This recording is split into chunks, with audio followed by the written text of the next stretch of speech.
clicking the Connexus icon at DeWittDailyNews.com. Nothing connects us like Connexus.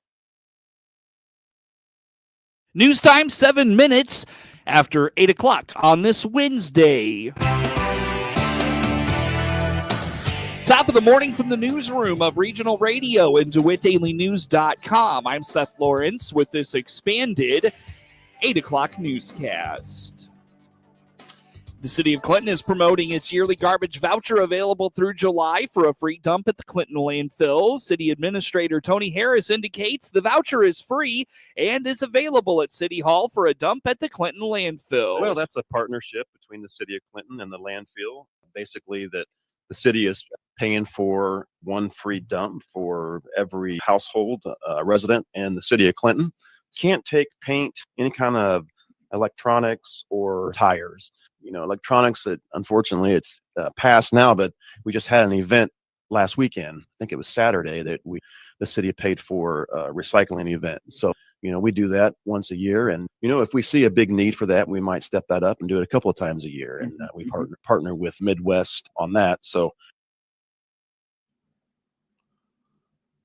Harris hopes residents will take advantage of this opportunity. He and city leadership are serious about property upkeep and feel this would be a good way to help move the community forward. You and I have talked, Seth.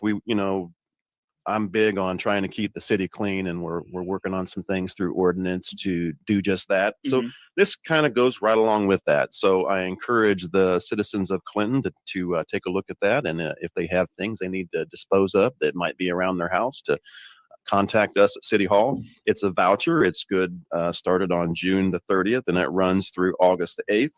It's like I said, a voucher program. They can pick the vouchers up at City Hall, and they have to go to City Hall in person to pick it up, because we have to match their address on their driver's license, and they also have to produce that driver's license at the landfill just to show that they are a City of Clinton resident. The vouchers are available until Friday, August 8th. Harris indicates at the landfill you will be required to load your things into a dumpster. Last weekend was the horse show at the DeWitt County 4-H Fairgrounds outside of Clinton. Kendra Wallace at the University of Illinois Extension in DeWitt, Macon, and Piatt counties explains that now with the horse show out of the way, the rest of the projects will start this Thursday through Sunday. She notes visual arts have been a big category in recent years. I would say roughly 30 to 40 different categories are going throughout the day, Friday and Saturday. They are pretty full. Visual arts is always a very, very large area for us. So we try to spread that out as much as we can, not only for ourselves, but for the exhibitors, because the exhibitors are showing more than one project a lot of times. So what we do is once they sign in Friday morning for check-in, and they check in with their superintendent, they have an opportunity to sign up for a judging time.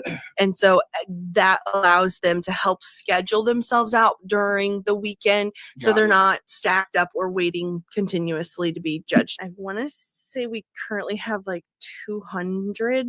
I know it's an event that everyone, it's culminating for the year and for the kids to showcase their work over the 4-H year, but I know a lot of families that really look forward to it, just because we do have the opportunity to, even though we're combined, it is kind of a closed group of individuals, strictly meaning we don't share with county fairs like other counties around the state do. They combine their 4-H show and their county fair.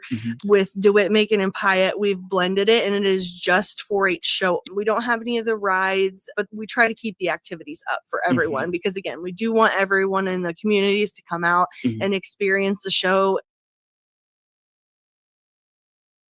Wallace indicates they've changed the schedule a bit this year. While in the past, judging would continue throughout the day, this year they've scheduled a break at 1 p.m. to allow judges to get some lunch and also be sensitive to any religious observances.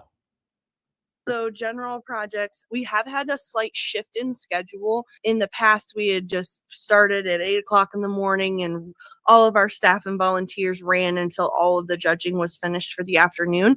So anywhere from 3:30, 4 o'clock. But we wanted to make sure that we were respectful of everyone's time and that we allowed it for a break as well. So this year there will be a cut in general project judging in the middle of the afternoon, anywhere from like 11:30 to 1 o'clock ish, for our judges to have a chance to grab some lunch and just take a quick break, because we know that it is a lot, and that is also something that we offer our judges. So any of our volunteers that come out and judge for us, we provide lunch a little bit in the morning. So Sunday morning is the beef show that starts, I believe it's at around 8:30, 9 o'clock in the morning.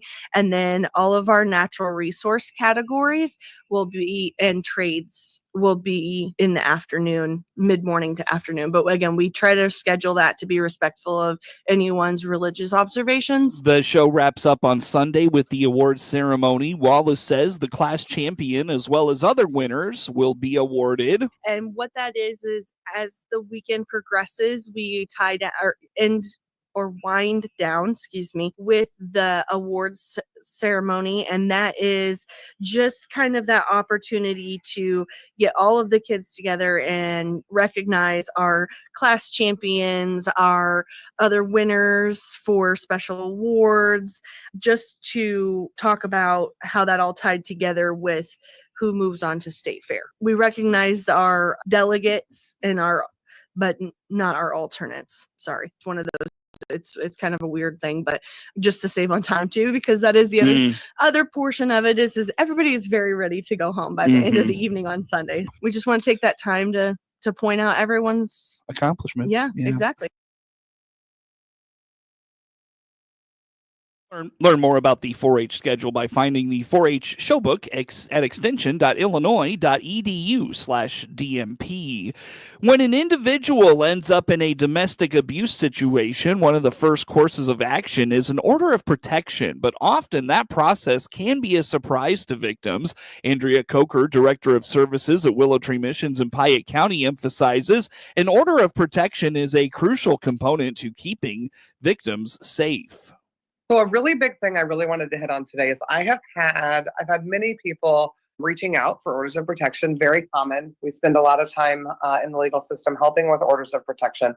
But on the contrary, I've heard a lot recently of people saying, well, I'm not really interested in an order of protection because it's just a piece of paper anyway, and my husband or my partner is a little unhinged, doesn't really care about it, and I don't think it'll keep me safe.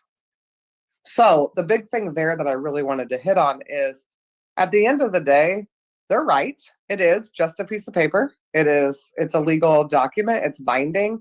But the reason that it's so important is because it makes their actions illegal. It allows there to be consequences for their actions. If they choose to violate it, at the end of the day, there isn't a lot we can do to stop them. That's true. But it's a piece of the puzzle. It's a piece of the safety plan. It's a piece of the puzzle that we can use to help keep someone safe. According to Coker, having an order of protection makes a huge impact on victims and the rate of abuse. She says it puts a lot of teeth behind how much power an abuser has. Individuals who reported domestic violence in their relationship, specifically with police contact, without an order of protection, once they then have an order of protection, there's an 80% decline. Wow. So while it's not 100%, obviously, it doesn't stop everyone. It doesn't eliminate the whole issue. It deterred people 80% of the time, and that's a huge number. Especially if I look at it from the lens of, if you're someone who's being, we'll say, verbally abused every day, if it then eliminates it down even in half, would be a significant reprieve for our victims.